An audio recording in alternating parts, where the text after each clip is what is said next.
Hey, remember that show we used to watch as kids? I wonder if it's as good as we remember it. Hey, I'm Keckers, and this is Cadillacs and Dinosaurs. Remember to hit that like button and subscribe? Let's get started. Beginning as the indie comic Xenozoic Tales from the acclaimed comic book writer Mike Schultz, it tells the story of Jack Tenrick and his freedom-fighting mechanics in the post-apocalyptic 2627. Think Mad Max with dinosaurs, and the mechanics being the last bastions protecting the old world technology, as well as juggling political and environmental messages. Running for 14 issues, it was eventually reprinted by Marvel and renamed to the far more marketable Cadillacs and Dinosaurs. Someone, however, saw a possible gold mine. Cars, dinosaurs, guns, the 1990s? Come on, it writes itself. So enters Steven D'Souza, a writer on everything from Die Hard to Street Fighter, and after getting the arcade license, spun it into an animated series complete with toy line.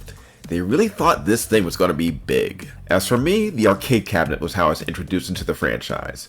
3 players, 4 characters, 8 levels, big bosses, huge detailed sprites, cars, dinosaurs, epic music, just pure beat-em-up action from some of the best in the genre, Capcom.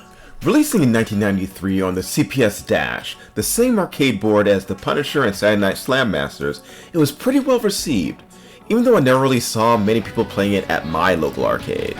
It was one of those games which sort of just sat in the back that I went over and I enjoyed playing, though never really got too far, but it still was just like a lot of fun. It did, however, lead to the animated series, airing from September 1993 to January 1994 on CBS in the US and YTV in Canada. Produced by Nelvana Limited, Galaxy Films, and D'Souza Productions. This single-season show featured a gritty art style, great action, serious tone, and a great transition from page to screen, as well as a toy line, which I mentioned earlier. Unfortunately, yeah, this was CBS in the 1990s, and it did not really do well on Saturday mornings. It was paired up with the already on its last leg Ninja Turtles, and not much else was really on the channel. The animation's great. At $400,000 per episode, 13 episodes, they put a lot out there and put it all on the table. Unfortunately, it didn't get more episodes, but what we have is some beautiful animation. The toy line released by Tyco actually reused their leftover dinosaur figures and molds from the Dino Riders and Smithsonian lines, which, since the figures didn't sell very well, is a pretty good cost-saving measure. But I do think they look pretty nice, especially Jack's car, the titular Cadillac.